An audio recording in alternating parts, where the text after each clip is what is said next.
Gotta get his introduction. It was written on a piece of paper. Timmy.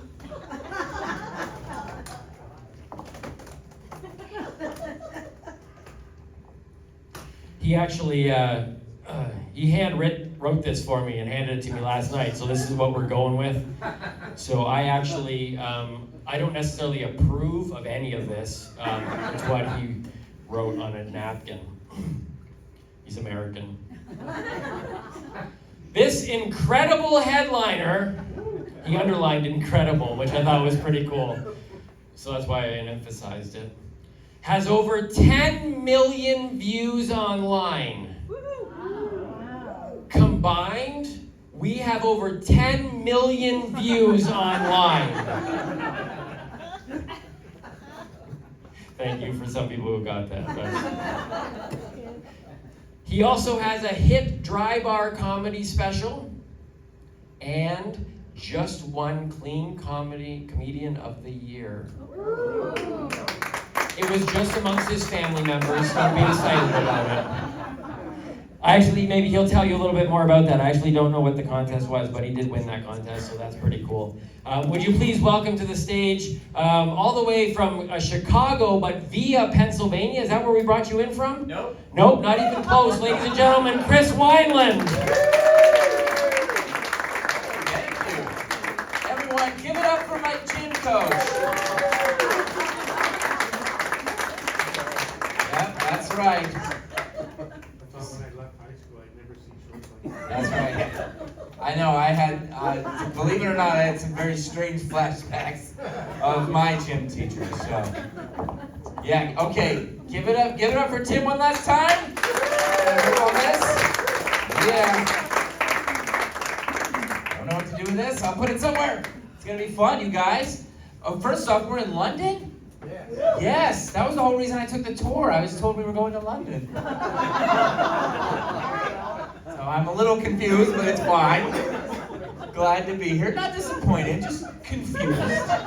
I did see some people drink tea, so I feel a little better. But I'm pretty sure I'm not at the London I thought I was going to be at. So, good for you guys. We'll see. So listen, I'm excited. I'm excited to be here tonight. And I wanted to apologize to everyone that Timmy talked to that was amazing. And before I start, I really do. Can we do the Care Bear stand? No, I'm just kidding. No, let's start off with some exciting news, you guys. I lost 50 pounds. Thank you. 10 years ago.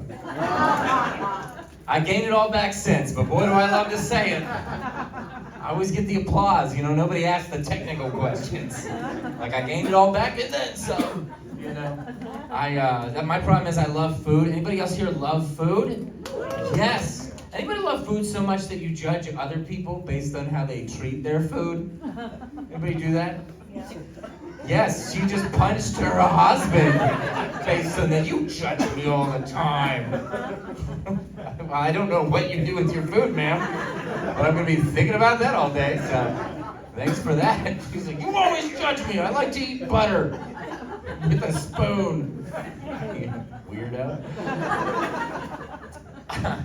I do. I was at a movie theater. I just did this. So in the United States, people stopped going to the movies around COVID time. Okay, I'm assuming that happened up here as well. Took many years, and then now people are finally getting back into the movies. So I went to a movie theater for the first time in a long time, and I saw something horrendous. I watched somebody order a small popcorn. Right? Small. I didn't even know small was a size. I'm from Chicago, okay? In Chicago, the movie theater isn't even about the movies. No. It's about the food. We have hoses of butter we spray on the kids before the movie starts. Everybody's slippery, but we're happy.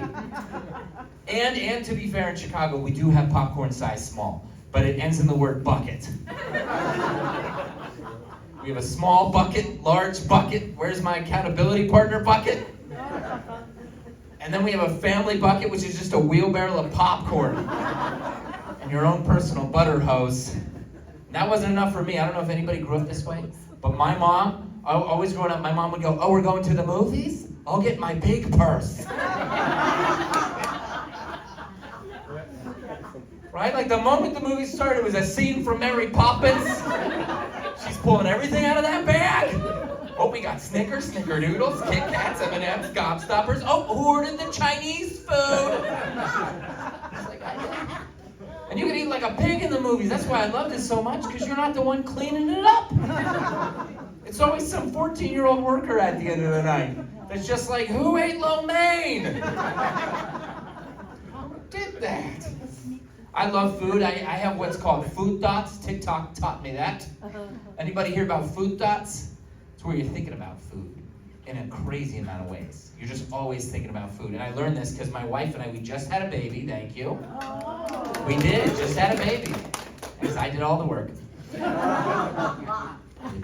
And I didn't know this, but apparently sometimes the father-to-be can gain weight because of the cravings. Sympathetic weight gain or something is what they call it. I call it yummy, yummy food time. And so the problem is all the cravings that she's had, I have always wanted to try.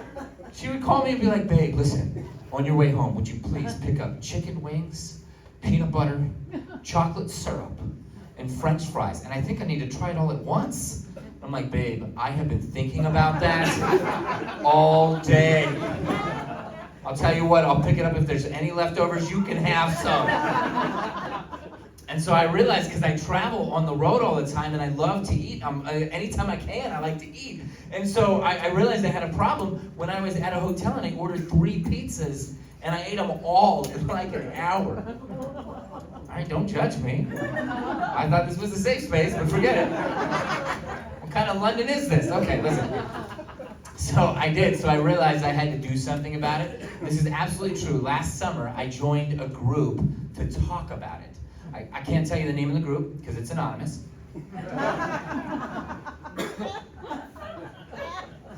But it starts with the word overeaters, okay?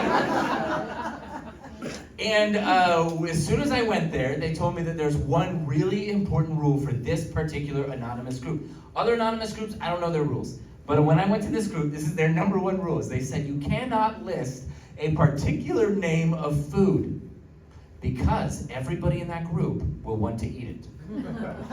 Okay, that's a problem. So I was like, well, hold on. I wanted to talk about something that I'm struggling with, a particular type of food. They're like, you can't do it. So I said, all right, fine. But in a group like this, you can make up your name. So I got up on stage and I said, hi, everybody. My name's Double Stuffed Oreos.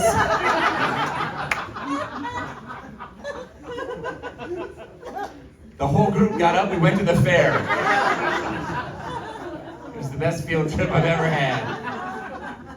So I got kicked out of that group, and I did something else to help myself. I read a book, I'm a millennial. I did an audiobook. Anybody here do audiobooks? Yes, okay, if you don't know what this is, basically, it's where somebody tells you that they read a book, but they actually just pay somebody to read the book to them, and then they call themselves a genius. Okay, so I found this audiobook. It had thousands of 5-star reviews, and it was from this lady that wrote it, and it was about overeating. I was like, boom, I'm gonna do it. So I'm driving from location to location, I'm listening to this book, and at the very end, and I was loving it, at the very end she goes, and that is why I wrote this book, for strong Christian women. I was like, I'm sorry, what? Like, how did I M. Night Shyamalan myself here? I did not see the twist coming at the end, you know? Although I should have saw it coming, because all the hints were there. Like, throughout the whole book, she would be like, do you ever step on the scale and take your ponytail off? I'm like, sometimes, yeah. She's like, do you ever watch soap operas and eat bonbons? I'm like, this lady knows me! And by the way, this is your next part of the soap opera of this tour. Love that Timmy said that this is where you're in a soap opera. Didn't he say that earlier? He said when you attend, you get to watch a soap opera. He used to father my children. No, I'm just kidding. It was like, what? As you can tell, I did used to watch soap operas and eat bonbons. Listen, here's the point. I had to meet some friends in Chicago to help me. And if they meant healthy friends. Anybody have healthy friends? Those people are so annoying, right? And unless you're one of the healthy friends and you're here, you're still annoying. Here's why. Because I met them and they were like, hey, hope you don't mind, but we like to exercise and have fun. And they were liars. Because we did not have fun. Like, all they do with me is exercise. Like, just last month, I ran a half marathon with them. Why? I didn't enjoy it, and I wasn't good at it. In fact, while I was running it, a 95-year-old man passed me. And he was walking. So they showed me things that a guy from Chicago had never seen before, things like gyms. Anybody ever been to a Planet Fitness? Yeah, you guys have Planet Fitnesses around here? Yes? Anybody had the black membership? It's where you can take somebody with you? No? Okay, if you ever get one, please. They do pizza on Mondays. So we'd love to join you. Well, I went recently and I read the machines. If you ever get a chance, if you're ever driving somewhere, if it's in a different town, and you see Planet Fitness, you gotta go to read just the names of the machines. They're hilarious. There's this one machine, it does this. That is the most embarrassing machine I've ever met in my life. Have you noticed how nobody ever wants to get on that machine? They're like, look, squirrel. But do you guys know what they call this? They call this weird. Sorry, sir. He's like, I thought this was a clean comedy show. Would you like to guess what they call that machine? Ooh, somebody's getting close. Yes, it's called the hip abductor. It abducts your hip. How does that happen? Hey, fat little hip. You like candy? Get in the van. Get in the van, you fat hip. You're gonna die. And the hip just wakes up in a warehouse somewhere, just like.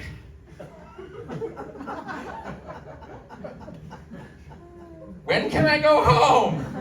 When you stop eating cupcakes. Someone's walking down the road, they're like, oh, Carol, you look great. Oh, thanks. It was the hip abductor. Completely abducted my hip. Tortured it for a couple of weeks. And now it's a vegan. By the way, this move will end all conversations.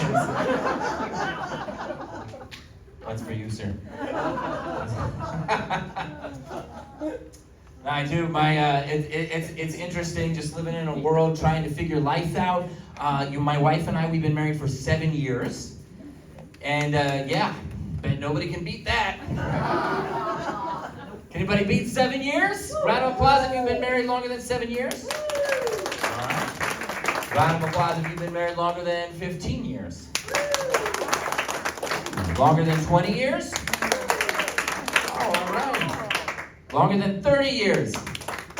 Let's just go for it. 100 years. Don't applaud, sir. Okay, so that was 3 couples. So can anybody beat 40 years? Ooh, you too. Okay.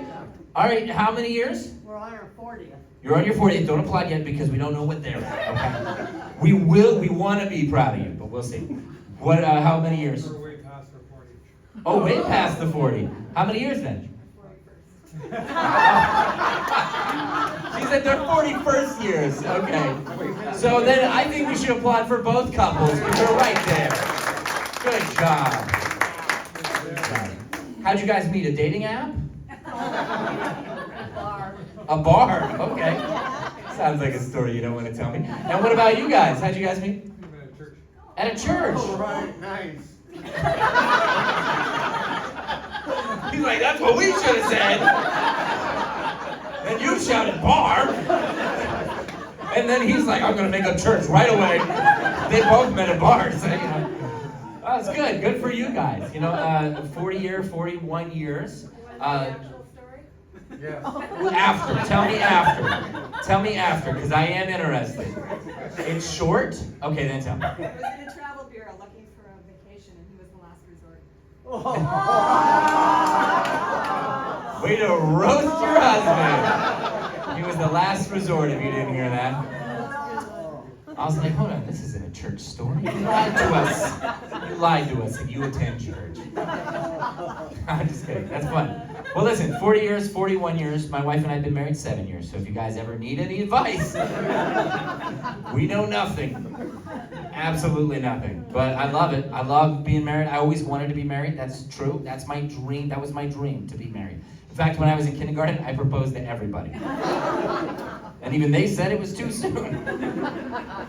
The only one that said yes was my teacher because she wanted to finally tell her mom she finally got engaged. And then I met my wife. We got married. She's the best. She's my best friend. I love her and I love marriage. But I will say there's some things I didn't know about marriage. They don't tell you. Any single men in here? Not one single man. Okay. Any single women? Oh, just the one? You sounded scared. Don't worry. There's no guys here. You're not getting married tonight, okay? She's like, I already got roasted on the first one. You're 18, right? Okay, good. Take your time. Don't get married yet. Don't do that again. I think that might push away your future husband. Give her down! I like him! Give her down! You'd be like, man, please leave them all. No! I like him! Okay, so anyway, I got way distracted. Well, there's some things I wish I would have known before I was married, okay? Like, did you guys know that before I was married, I was right? 100% of the time. My friends used to high-five me as to how right I was. Kings and queens would parade me down the streets because I was right. And then I got married and I heard a word I'd never heard before. Wrong. Apparently, there are some things I've been doing wrong. Like, for instance, not my whole life, that was a roast. She's like, oh, he heard me, yes. Yes, I heard you and I'm sad. That was good though, that was a good roast. No, that's not it. I would hear, there's a word I'd never heard before, which was wrong, okay? And here's a good example. Things that I was doing apparently that were wrong. Like, for instance, did you guys know that out of the 17 hand towels my wife has hung up in the bathroom, 16 of them are not to be touched? And I never know which hand towel is not to be touched and which one I can touch. Apparently they're called show towels. I heard of show horses. Never heard of show towels. Who's coming to my bathroom for a show? And I don't know if any husband, I don't know if you've had to do this for 41 years or you had to do this for 40 years, but my wife has apparently made it my job the moment we got married. If somebody's coming to the house, it is my job to clean the tub. She'll do it all the time. She'll be like, honey, the Johnsons are coming over, clean the tub. What? What are the Johnsons planning on doing to my tub? What are they gonna be like? Hey, so excited to play canasta. But first, let us take a rub-a-dub-dub in that tummy tub. I'm like, who's looking at my tub? You know, I say that, but to be honest, I just recently went to a rich friend's house. First thing I did, look at his tub. And then I complimented his show towels. It was great. It was great. You know, before you're married, you don't have as a man, you don't have a style decor in your house. You probably don't even have a house. Then you get married and your wife informs you that you have a style or decor in your house. And I can prove it right now. Husbands, without the help of your wives, shout out the name of your style that's in your living room. Go. Hers, I like that. That's a good style. Hers, it's whatever she puts up. There. Anybody else got a style, husbands? What's your guess? Yeah, I'm not getting that. Like, I don't want to sleep on the couch. But if you did sleep on the couch, you'd really get to know that style in that living room. Well, my wife and I have a style that I've been informed of. This style is called farmhouse. Have you guys heard of this cult? It's ridiculous. First off, when I agreed to it, I thought this meant we were going to a farm. I don't know what we were going to do there, but it sounded kind of fun. That's not what it is. What it is she goes by herself to Target, which what does Target know about farmers? Couldn't tell you. She buys a giant wooden spoon for $60 and hangs it up on my kitchen wall. And it's a spoon I can't use. And trust me, I asked. I was like, for $60, I should be allowed a big, epic bowl of cereal. And I don't know who this Chip and Joanna are. But if they release one more exclusive throw pillow, I'm gonna sue. And here's the answer to Farmhouse. I know the answer to Farmhouse. You take an item, you paint it white, you sell it for a bunch of money. That's why I want to go to my tool shed when I get home after this tour, and I'm gonna paint everything white, and I'm gonna become rich. I'm gonna be like, hey, this isn't just any wrench. Oh, this is a farmhouse wrench. $60. So we've been married 7 years. We have 2 kids. We're just having a blast in life. And there's a lot that I didn't know, about marriage or about having kids. And for instance, has anybody ever taken we got a church audience. Anybody here ever taken the 5 love language? Yeah. 5 love languages? Which, you read the book? Okay, good for you. I assume, okay. She wins, you guys, in case she gets an A. So everybody else is like, yeah, I heard of it. Well, I read the book. So if anybody would like a synopsis after the show, come to me. All right, well, good for you. Do you know what your love language is, man? It's different when I give to when I receive. Okay. What I like, Okay.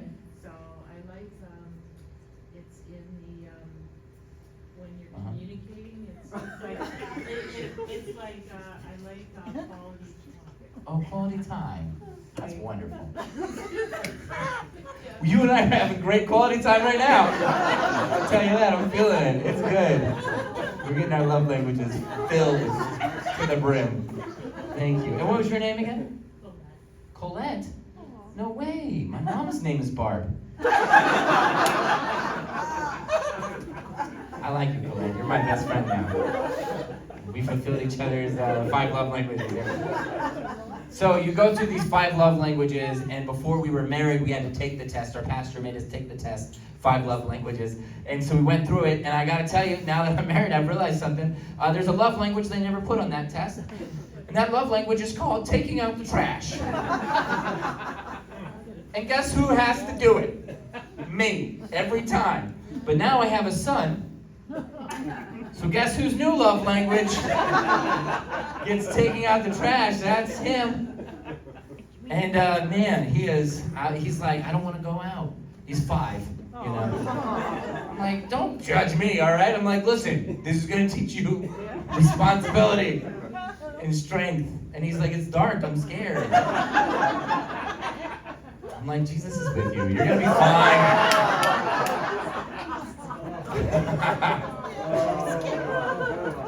You're gonna be fine. So you learn all sorts of stuff, and it's funny too. Parenting is very different in all generations. Our generation, we do parenting way different than any other generation did. And I should have started off with this, by the way. I am a millennial, and I am sorry. I know you all hate us, and I apologize. I'm sorry for introducing gluten into your life. Gluten-free, that was us. I'm sorry for everything you claim we've done to you, which is ironic because you also claim we haven't done anything. Make up your mind. Where are my millennials here? Any millennials? Raise your avocado toast at me. Not a one? Are you a millennial? You're not a millennial. Okay. I don't know. She's lying to me or something. That was fine. No, you're not. You're not a millennial. Okay, well, if you don't know this about millennials, we love brunch. And you could lure a millennial into an alleyway with brunch. Just saying. You could be like, hey, come here. No. I got a bagel. All right. Gluten-free? Let's do it. Let's make it happen. I love my generation. I think the problem is, apparently I'm the only person from my generation here tonight, so I'm speaking on behalf of all of us. The rest of us are in your guys' basements. And we're hungry, so please bring us food and water. I love my generation. I think we have a bad reputation, right? I think sometimes we have a bad reputation because you guys all think that we get easily offended and we cry too much, and that just makes me feel like you're not listening to my truth. I can tell, sir, when I started crying made you a little uncomfortable. You're Gen X, that's my dad's generation. Get a little uncomfortable when I cry. It's because you don't know how to cry. True Gen Xers, not the best criers in the world, because you guys grew up with a phrase which is, I will give you something. All right, sorry guys, sorry I brought that up. That was very sad to cry about. We were told that. Well, listen, I've never seen my dad cry. I haven't, okay? Gen Xers, that's my dad's generation, a little bit older than me. Not the best criers in the world, but they are the best snackers in the entire world. Give it up for yourselves for that, you snackers. It's true. Okay, don't do it, fine. Gen Xers will spend more money on name brand snacks than any other generation in the entire world. So I could watch my dad go through his hardest day in his entire life. I could see him lose his job, his house, his everything, and I would not see a tear fall from his face. But I would see him eat a Girl Scout cookie. And if you're trying to ask yourself if you're Gen X, ask yourself this question. Do you have snacks in your bedroom? If the answer is yes, you love 80s music like Timmy, and you are Gen X. I can hear some people do. What snacks do you have in your bedroom? Just shout it out. Chocolate. Chocolate? What brand of chocolate? Dairy milk. I have a Jersey milk chocolate. Jersey milk chocolate? Yeah. I've never been able to afford that kind of chocolate, ma'am.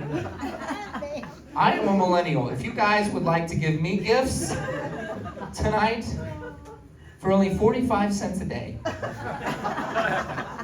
you can gift a millennial with a name brand something. We would love it. That's a Canadian chocolate, yes? All right, I like that. Do drinks count? Sure, we'll count drinks. What kind of? Coca-Cola! You hide it from your kids. Yeah, they're sad. They're probably like, you know what? As a millennial, I wish I could buy Coca-Cola. I have to go to Walmart and buy the generic brand of Coca-Cola. It's called Oka-Ola. Can't afford the C's. It's very chalky at the end. What's another snack somebody has? Chips. Granola bars. What brand? No name. No named. Mm-hmm. All right, you're a Cliff Bar kind of guy. I can tell. You're dropping $8, $9, $10 on your granola bars. All right, give me one last snack. Also, wait a second. Hold on, I gotta pause here. You're telling me that when you get in bed at night, out of all the snacks that exist in the entire world, you want the snack that hikers use? Yeah, I'm just gonna lay down here and grab a little bit of this granola.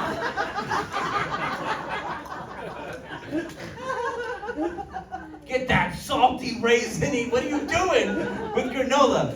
And I don't know what's in the granola. I can't afford you guys' granola bars, okay? Don't tell me what's in it or what's not in it. Is it chocolate covered granola? Oh, you're doing some chewy bars then. That's what I've seen those chewy bars.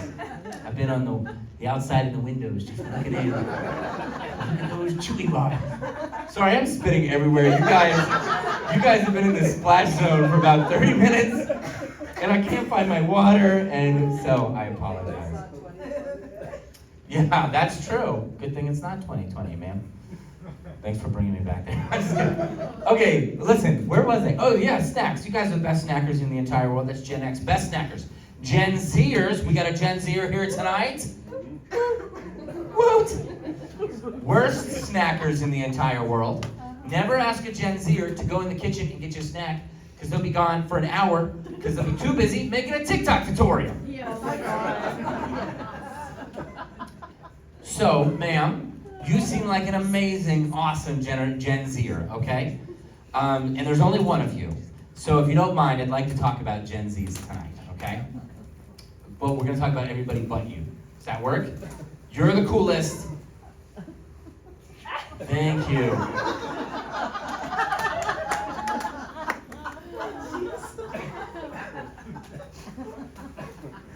Was that how roller skating VIP services worked back in the day, or what?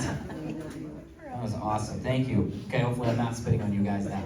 All right, ma'am, here's the deal. Here's the deal with Gen Zs, okay? And she can't fight me, so it's okay, I can say this. She can cancel me, but she can't fight me. Here's the thing. Gen Zers, aside from you, because you're awesome, are the meanest group of people I've ever met in my life. I think if Gen Zs were animals, I think we'd all agree they would be Chihuahua. Because Chihuahuas are only nice to other Chihuahuas. The moment you walk by, they want to bite your head off for no reason. You're like, what are you doing? Why? I've been on YouTube and TikTok, and I have watched Gen Zers make millennials cry.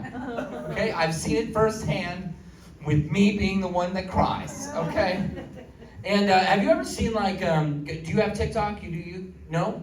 Okay, good for you. Good job, parenting. Don't do it. Did you hear that? Yeah, I saw it. Yeah, Timmy heard you. He still doesn't quite believe it, but yeah, he heard you. What app do you use? Do you use any social media apps? Instagram a little bit. Instagram a little bit, okay. You do YouTube or anything? Yeah. Yeah?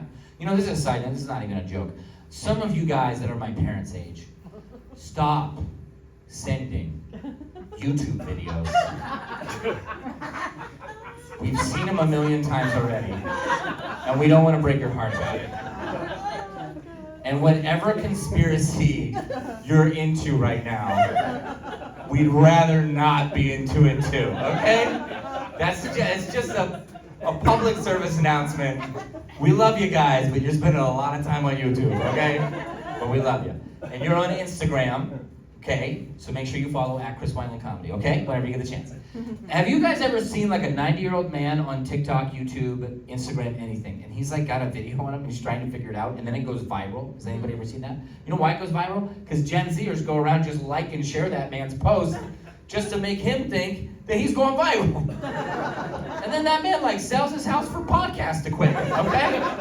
That's just mean. That's all I'm saying. So that's Gen Zers. So we've got Gen Zs, that's under me. We've got millennials, cool generation, pretty cool, whatever. And then we've got Gen X, and then we've got baby boomers. Where's my baby boomers at? Yes, don't worry, I'm not gonna make fun of you guys tonight. Because you guys paid for everybody to be here. Thanks for having me.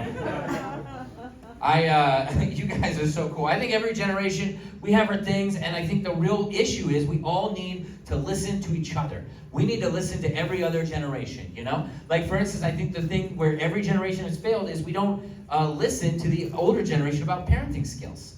We don't do that. Like, our generation, we decided to not listen to our parents about any kind of parents and parenting.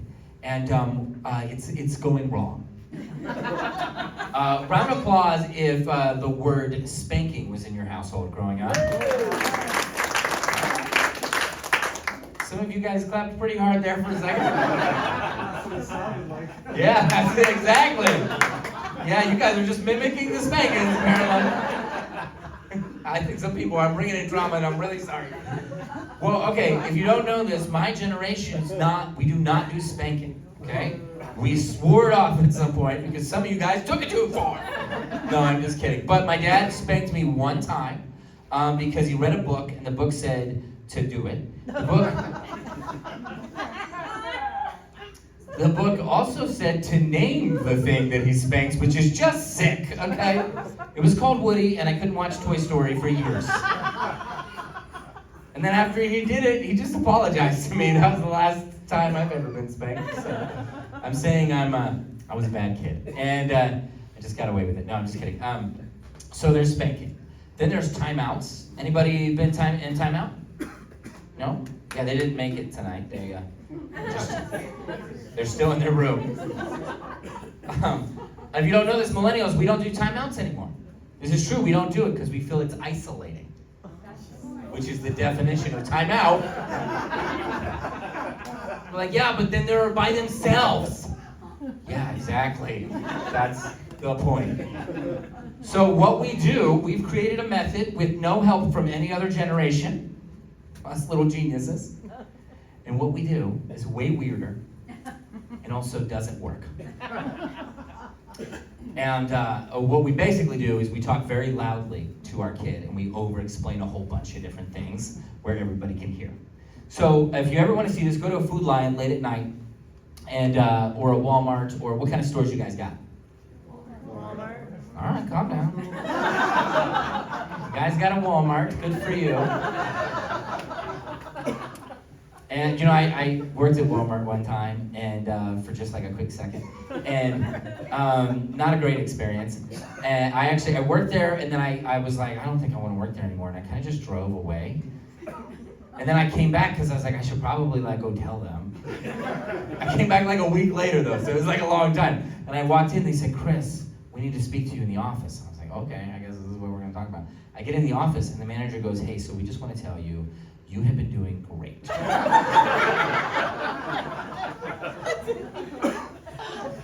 We love what you're doing at Walmart. It's like, wow, and I'm pretty sure I still work there to this day, so I was just like, all right, great, that's what I do.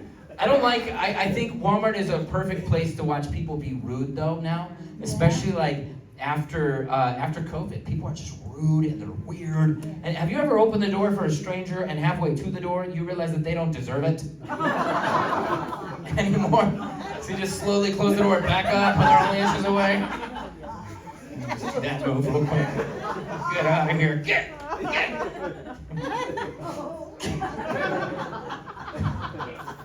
So if you ever want to see a millennial parent, go to a Walmart late at night and you're just going to see a random kid running around just slapping strangers or something.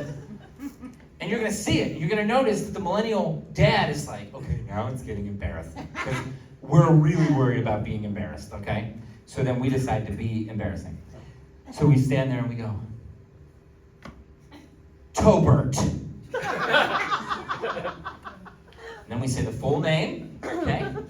Tobert Ocean Angel View Eagle Scout Smith. Get over it. And then this is the key to millennial parenting. Have you guys seen this move? You gotta get down to their eye level.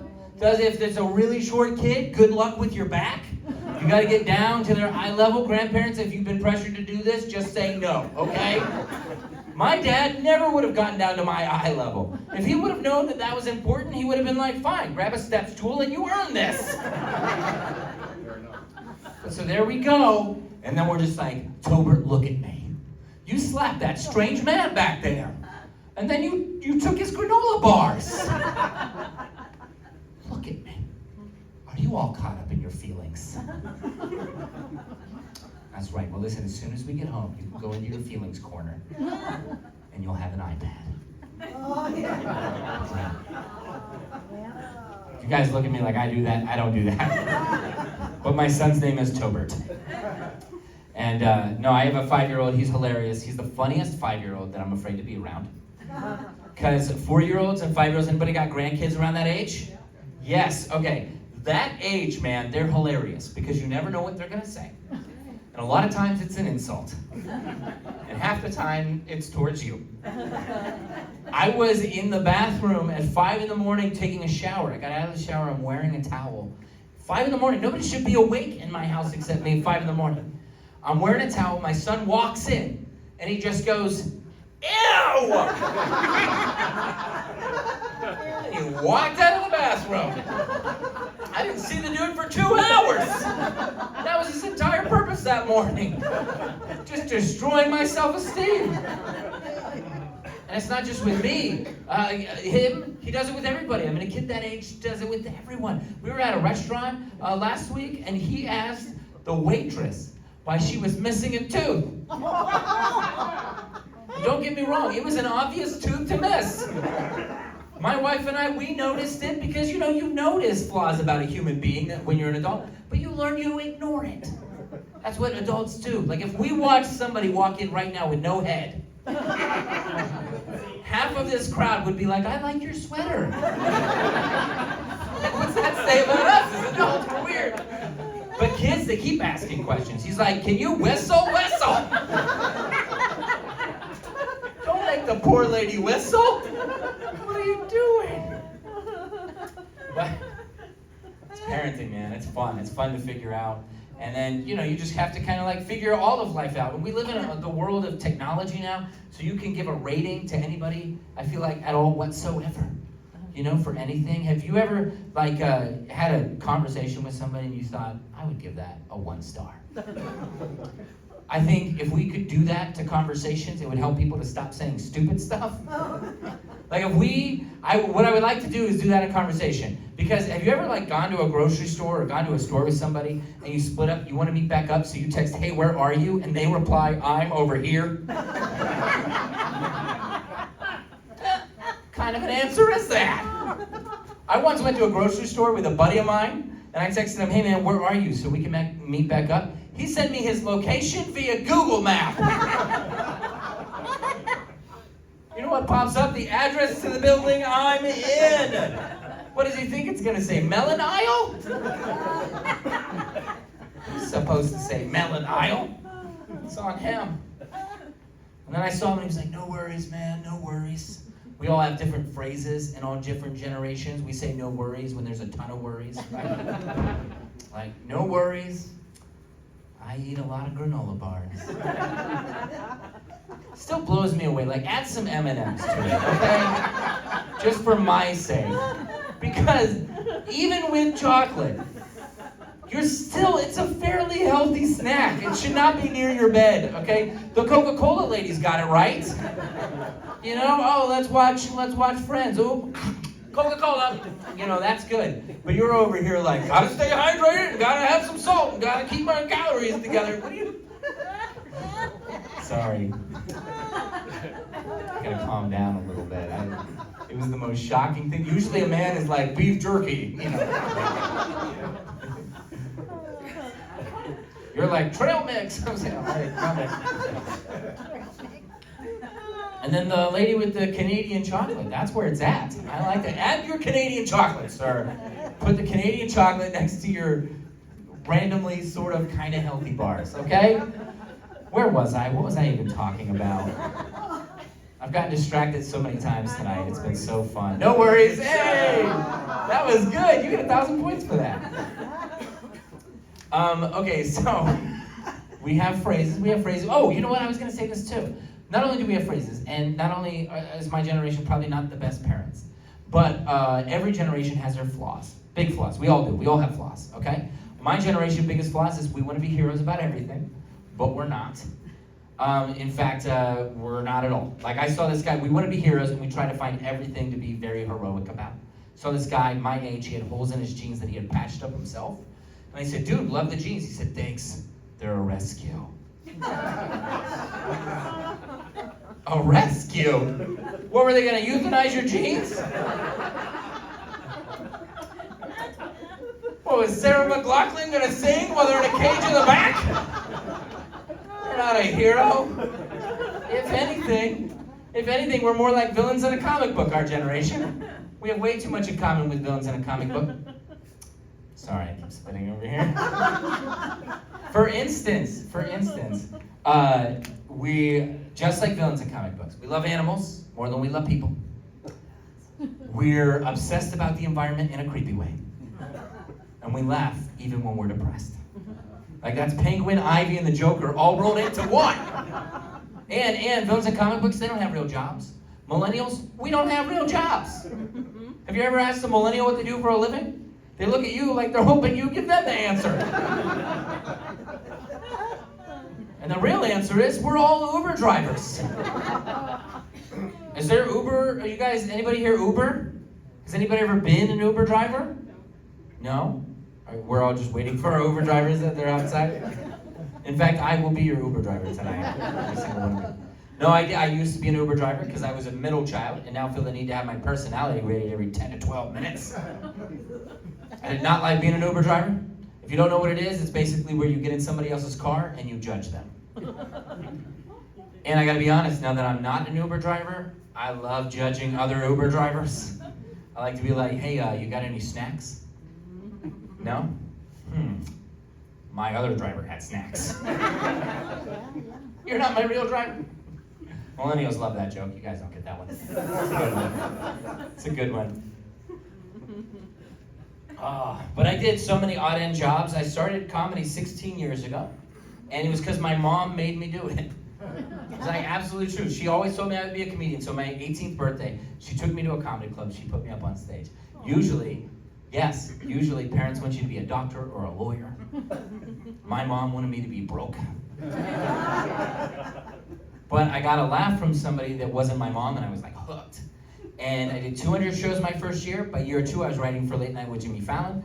By year 3, I was touring. By year 4, who knows what I was doing. It was just like, I was able to do it. And you know what's really cool is that I realized that there were some times, of course, where I had to sleep in my car. Sometimes where I had to take a small little gig just to get to the next place. And I realized I wasn't afraid of worst case scenarios, and that's because I loved it so much.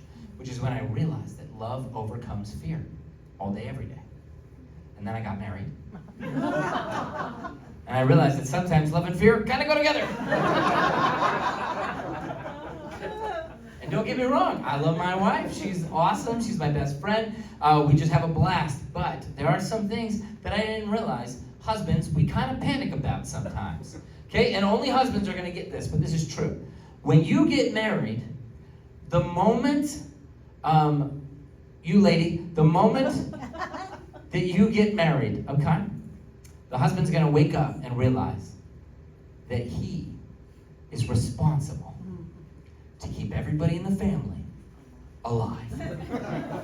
That's right. Spouse, keep her alive. Kids, keep them alive. Pets, don't even think about a goldfish. You know, my family thinks we have a 6-year-old goldfish. We don't. We just have the same goldfish with the same name that kind of looks the same as the others. That's what we've got. And I realized that's why my dad was always so stressed out, because he was panicked. He's like, I gotta keep everyone alive, you know? Because there were 4 of us kids and my mom, and he would shout things all the time. Like, don't jump off the stairs. Don't put your finger in the light socket. Don't stick your head out the car window. And that was all just to my mom.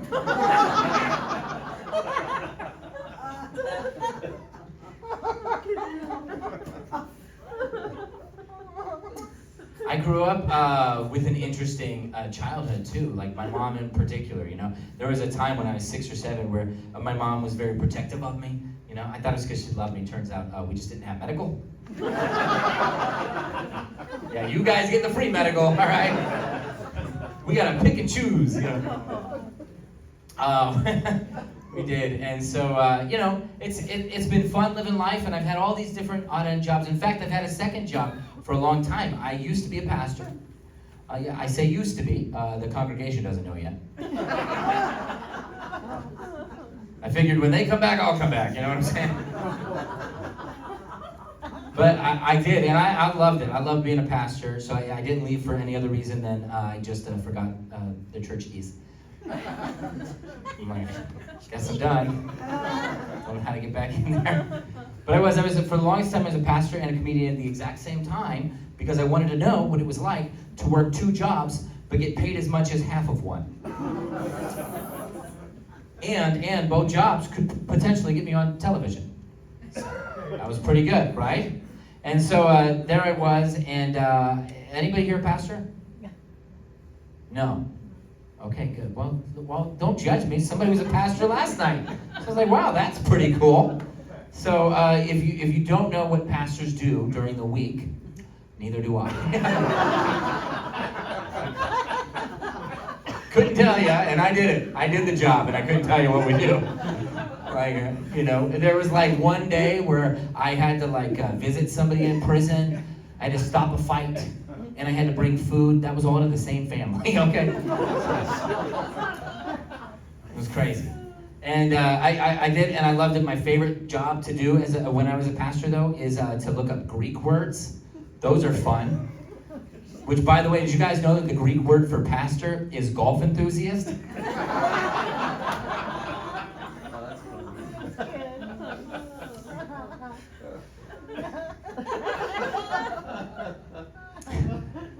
There's some things I learned, though, that as a pastor I couldn't say, but as a comedian I can say. For instance, I'll be honest with you guys, I am not that big fan of Chick-fil-A. Christians make it seem like God himself made Chick-fil-A.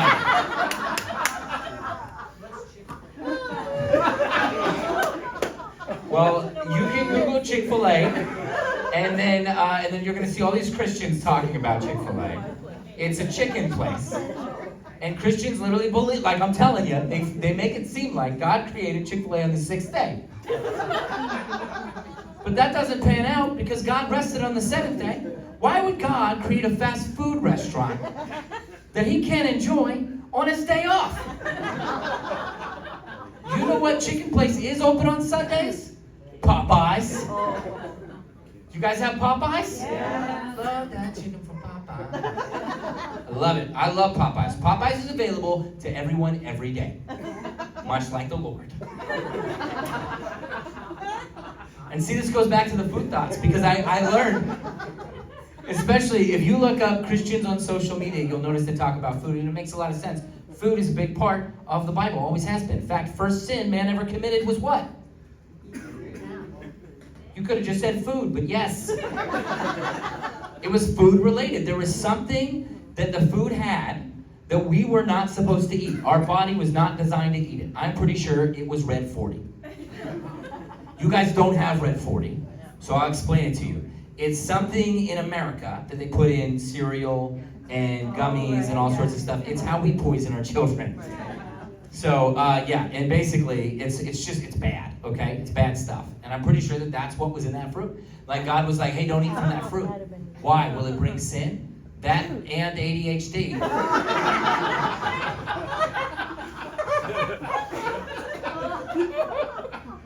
So, the first sin was personally, I don't think I would have been tempted by fruit. Now, if it was the hoagie of good and evil, I would have gotten there before Eve did. But the Bible says that it was the fruit, and it also says that the woman ate it first, which checks out. A man would never eat fruit willingly.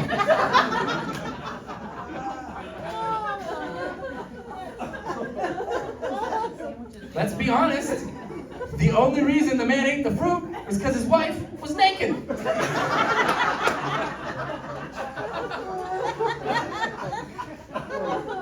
Other than that, men are not interested in fruit, okay? That's exactly why strawberries sell the most on Valentine's Day. And even then, they got to cover it in chocolate. Just to cover that flavor, okay? We're not big into fruit people. And here's the thing nobody tells you, okay? I didn't learn this in Bible school. I can't preach this either, okay? Adam had the worst punishment of all. Because the moment he sinned, Eve put clothes on. They didn't even know what clothes were. Now she's fashioning fig leaves together. He's like, what are you doing?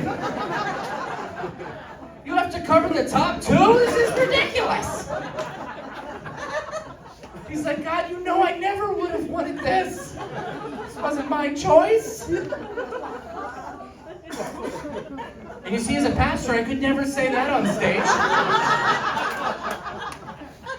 People in the church would be like, you can't say the word naked. My kid's here. Okay, but your kid cussed me out on Wednesday, okay? I don't think my language is the problem here. So... So anyway, we have phrases. And we say phrases like, no worries. My generation says a phrase that we only say when we're really angry. And that phrase is, and I've only said it one time in my life. The phrase is, I'm not upset about that. I'm just upset that you lied to me about it. You guys ever heard that? Oh, yeah. Okay, I said it one time when I was 19 years old. I went to the hospital for a routine surgery, but there were complications and I died. Thank you for laughing at that. She couldn't handle it. She laughed hard. I really did. I died. And I really did. I died. No, I wasn't joking. I died. Thank you, lady. You guys are loving it. Hey, died. Laughing. You guys are like, that's the funniest thing you've said. No, I actually said that one time at a comedy club, and the guy shouted back, did you come back to life? Nope. Still dead. And so I did. I died. And I died from the third cause of death in the United States. According to the medical report, by the way, I was dead for 36 minutes. Yes, that's what it says, 36 minutes. If I would have reached 40 minutes, the whole surgery would have been free. Pizza places and hospitals, same deal. But I died from the third cause of death in the United States, which is doctors messing up. Yes, it's true. And they don't tell you, by the way, that that's the third cause of death because they have a long medical term to cover it up. It's something like we done messed upitis or something. And here's the deal, if you're a doctor in here, just know, like, I love you. I have nothing against doctors. I think the problem is we forget that doctors are human beings, just like us. They're not perfect. That's why they call it a practice. You just hope that they're not practicing on you, you know? And I gotta be honest, when I went in the hospital, I felt like something was gonna happen. Because something was going wrong, because I had that same feeling that you have every time you fly Spirit Airlines. You know, they call that airline Spirit because at any point you could become one. Now, I've been told you guys don't have Spirit Airlines, many of you. So I'll use the Flair Airlines. Oh, yeah. Okay, so it's about the same.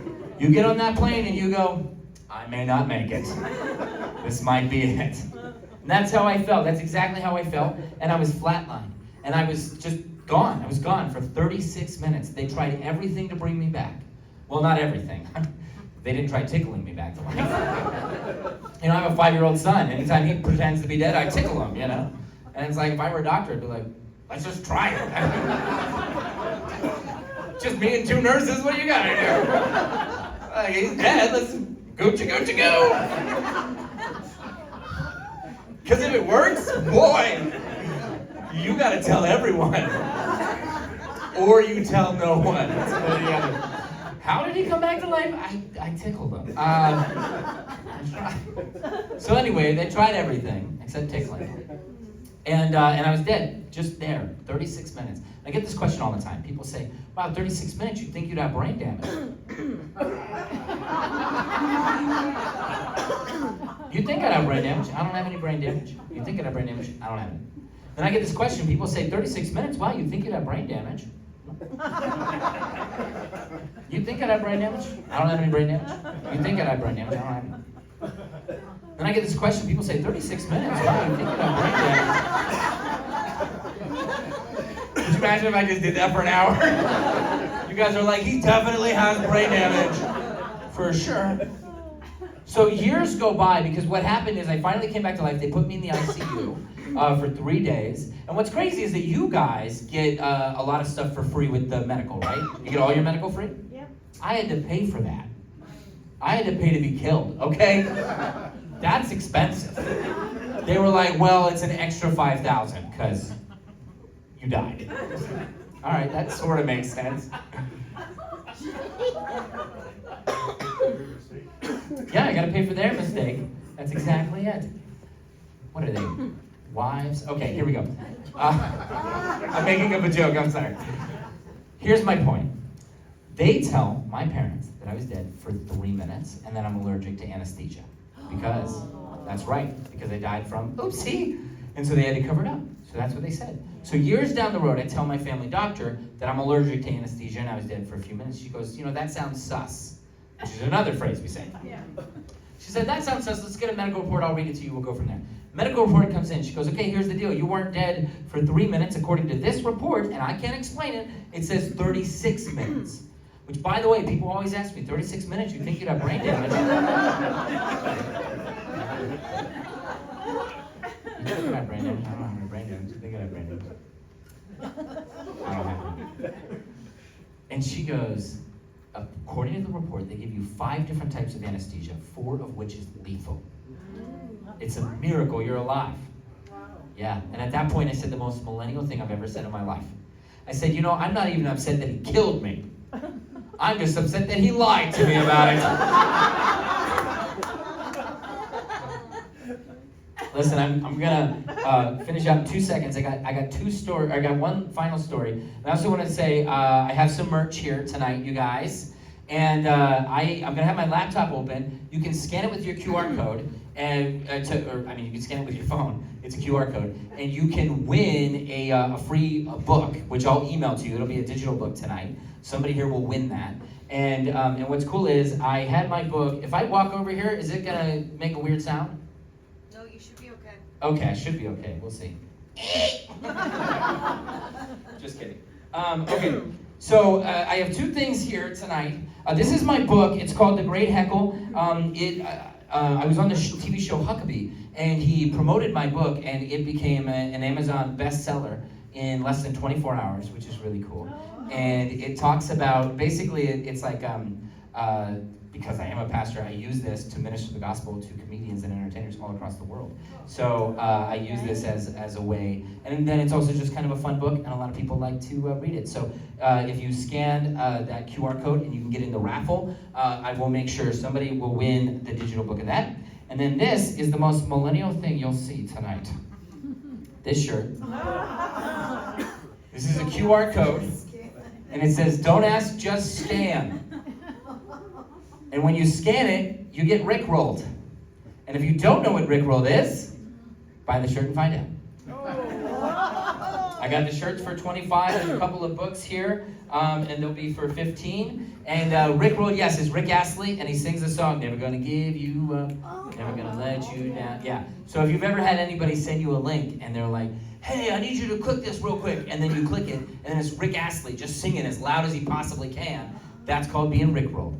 And if you wear that shirt anywhere, you'll see millennials just pick it up to QR code that thing, and then their phone just starts blasting an 80s song. It's a perfect shirt for everyone. Yes. Amy Boyle loved that. It's perfect for everyone. Okay, here's how I'm going to end this real quick. This is just a quick story. My phone number used to belong to a guy named Andy, and I know that because Andy never told anyone he got a new number. Anybody have that? Yes. I would get these texts all the time. They'd be like, "Hey, Andy, what's up? Hey, Andy, how's it going?" And I was very polite. And I said, "Actually, this isn't Andy. This is some guy. My name's Chris. And I guess this must have been his old number." And they would reply, "Ha, yeah, right, Andy." So, I'm really nice, but I'm also a comedian. So I let this slide twice. And then on the 3rd time, I decided, that's it. I have to embrace it. I decided to become Andy. So I would get these texts. They'd be like, "Hey, Andy, can you take my shift at work today?" Absolutely. I'll be there. You can trust in good old Andy. People would be like, "Andy, what's up?" And I'd be like, "Snowman emoji." They'd be like, "What?" 25 snowman emojis. They'd be like, "I'm sorry, Andy, what are you trying to tell me?" 77 snowman emojis. Like, okay. Snowman emoji. Okay, calm down. So then I got this text one time, and this text said, "Hey, Andy, what's new?" So I thought I'd make something up. I said, "Well, just got a dog." And she said, "Just got a dog? How's Louie handling it?" So I wrote a text real quick. I sent it out. You ever send a text that you immediately regret? She said, "How's Louie handling it?" And I said, without thinking, "Louie's dead." To which she responded by just calling my phone a whole bunch of times. And now me and my buddy, who thought this was hilarious, are panicked. Because we're like, what are we gonna do? We can't answer. None of us are Andy. You're gonna be like, hey, it's Andy. It's everywhere. I gotta go. Bye. So we let it ring. I ignored it for a few days. Finally, I started to feel bad. So I went to my wife, who's a great writer, and I said, honey, could you please write to this poor lady and explain to her how Louis died? That's how deep I was into this prank. I am not giving up. And she goes, okay, great. So she goes in this long text, sends it out, chuckles a little bit, hands it to me. She goes, here's what it is. So I read it, and it says, hey, I'm so sorry that I haven't gotten back to you. We just finished a 3-day funeral for Louis. A 3-day funeral. We tried everything to revive him, including tickling. Here's what really happened. We were driving down the road, and I saw a beautiful blue chair, and I thought, oh, we'll get rid of this beautiful blue chair. So I took it home, and what I didn't know is it had a wobbly leg, and if you sit down hard enough, the entire chair will collapse. Well, Louis's been doing this thing, where Louis loves to go in and out of chairs. And while he's going in and out of this new blue chair, I sit down, and bam, Louis's dead. Now, I think this is a perfect time to pause in the story and remind us all, we don't know what or who Louis is. Like, sure, Louis could be an animal. Or, according to this story, Louis could be a very strange roommate. It's just like, oh, hey, is this the new chair? Let me just get on in. And so we send this out, and she goes, oh, that's horrible. I think it's the end of it. No. 2 weeks later, she sends me a text, same lady. Andy, ... I got some questions. She sends a screenshot of Andy's Facebook page. It's a picture of him sitting on a couch with a cat. And it says, hanging out with my cat, Louie. And she says, I have a question, Andy. Because you told me 2 weeks ago that Louis died from a horrific blue chair accident. And you had a 3-day funeral for him. But then an hour ago, you posted on Facebook that you're hanging out with Louis. Did I miss something? Now, there comes a time in every man's life where you need to fess up for your mistakes. This was not one of those times. She said, did I miss something? And I said, actually, yes. Louis didn't die physically, but emotionally. The blue chair was a metaphor. And she replied, oh, that makes sense. No, it doesn't! That does not make sense, crazy lady. Look at your red flags. So then I realized, I'm like, well, wait a second. I've never known anything about Andy. Now I got his picture, I got his full name. I can figure out, I can go on Facebook, figure out his life, his family, what he does for whatever. I was so in deep. I was in a really dark place in my life. And so I go in to do this research to become an actor, become Andy Moore. And I start to notice that on his Facebook page are all these people asking why he's been talking weird.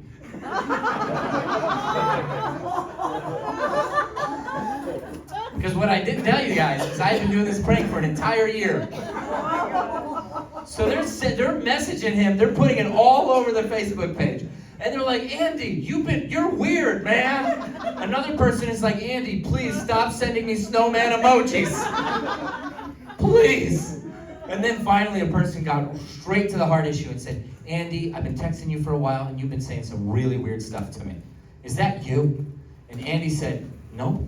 It's some comedian with my old number and I just let him mess with people. And he knew about me and was totally cool with it. Thank you guys so much. You guys have been great. Have a good night.